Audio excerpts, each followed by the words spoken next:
Arema, என்னப்பா அதுக்குள்ள நீங்க இங்க வந்துட்டீங்க? உங்க அண்ணன் குடும்பத்தோட வெளியூருக்கு விசேஷத்துக்கு போயிட்டான். வாங்க உள்ள வாங்க. எங்கம்மா பேர முடியல காணும். அந்த வெளியில விளையாடிக்கிட்டு இருந்தாங்க. ஏமா கொஞ்சம் குடிக்க தண்ணி கொடுமா. இதை எடுத்துட்டு வரேன். அதாம்மா உங்க அண்ணன் குடும்பத்தோட விசேஷத்துக்கு வரேன்னு சொல்லிட்டாமா. நீ போய் தங்கச்சி வீட்டு ஒரு வாரத்துக்கு இருந்தாப்பா அனுப்பிட்டாப்பா. உங்ககிட்ட சொல்லியிருக்கான், என்கிட்ட ஒரு வார்த்தை கூட போன் போட்டு கூட சொல்லல. என்ன நினைச்சுக்கிட்டு இருக்காங்க அவங்க? இருங்க நான் வர்றேன்.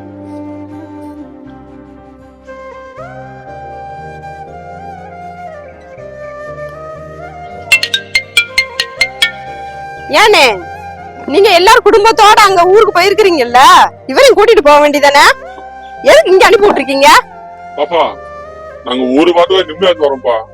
அது வரைக்கும் ஒரு வாரம் அங்கே இருக்கட்டும்ப்பா. நீ கொஞ்சம் பாத்துக்கோமா. ஆமா, நீங்க மட்டும் அங்க நிம்மதியா இருங்க, நான் மட்டும் இங்க இவரை வச்சுக்கிட்டு கஷ்டப்பட்டு இருக்கணுமா? சரி பாப்பா, அடுத்த மாசம் ஒரு வாரம் சேர்த்து என்கிட்ட இருக்கட்டும்ப்பா. நான் பாத்துக்கிறேன். சரியா பாப்பா? சரி சரி, நீ சொன்ன மாதிரியா அடுத்த மாசத்துல ஒரு வாரத்துக்கு முன்னாடியே அவரை உங்க வீட்டுக்கு அனுப்பி வச்சிருவேன். பாத்துக்கோ, அப்புறம் வந்துகிட்டு என்கிட்ட எதுவும் சொல்லிட்டு இருக்க கூடாது. என்னப்பா பேசிட்டு இருக்கீங்க? ஆனந்தத்துக்கு இதான் பேச்சா? ஒரு பெத்த தாப்புல கஞ்சி ஊத்துக்கு இப்படி கணக்கு பார்த்துக்கிட்டு இருக்கீங்க?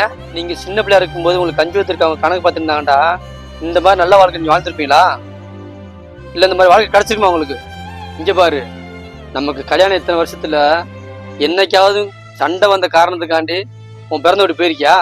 அதுக்கு என்ன காரணம் தெரியுமா? அத்தையும் மாமாவும் நான் பார்த்த வரைக்கும் அவங்களுக்கு என்ன பிரச்சனை இருந்தாலும் அவங்க கொஞ்ச நேரம் கூட பிரிஞ்சிருந்தது கிடையாது. ஒருத்தருக்கு ஒருத்தர் விட்டு கொடுத்து ஒருத்தர் மேல ஒருத்தர் எவ்வளவு பாசமா இருந்தாங்க தெரியுமா? கணவன் மனைவிண்டா இப்படித்தான் வாழணுங்கிறது அவங்ககிட்ட தான் நான் கத்துக்கிட்டேன். இவ்வளவு வயசாகியும் ரெண்டு பேரும் எப்பயுமே ஒன்னாவே இருப்பாங்க. ஒரு நாள் கூட பிரிஞ்சு நான் பார்த்தது கிடையாது அத்தை மாமாவும். அது மட்டுமா, உங்க ஊர்ல இத்தனை காலம் ஒரு ரூபா காசு கடை வாங்காம வாழ்ந்தவர் உங்க அப்பா. அப்படி கடன் வாங்காம நாள் முழுக்க கஷ்டப்பட்டு உழைச்சு உங்களை நல்லா படிக்க வச்சு இந்த மாதிரி நல்ல வாழ்க்கை அமைச்சு கொடுத்துருக்காரு. அப்பேற்பட்ட மனுஷனை ஒரு வாய் கஞ்சிக்காக அங்க பங்குண்டு அலைய விடுறீங்களே, இந்த பாவத்தை எங்க கொண்டு தொலைப்பீங்க? ஏப்பா, ஒரு தாய் தகப்பனுக்கு 10 பிள்ளைகள் இருந்தாலும் அந்த 10 பிள்ளைகளையுமே பாரபட்சமா வளர்க்குறாங்கப்பா.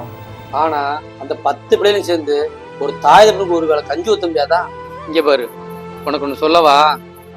தான் பெத்த பிள்ளைகிட்ட ஒருவேளை சோத்துக்காக தயங்கி கேட்கிற எப்ப தெரியுமா? தன் மனைவி இறந்த பின்னாடி கேட்கிற அந்த உறவு தாப்பா அப்பா. இதை முதல் புரிஞ்சுக்க.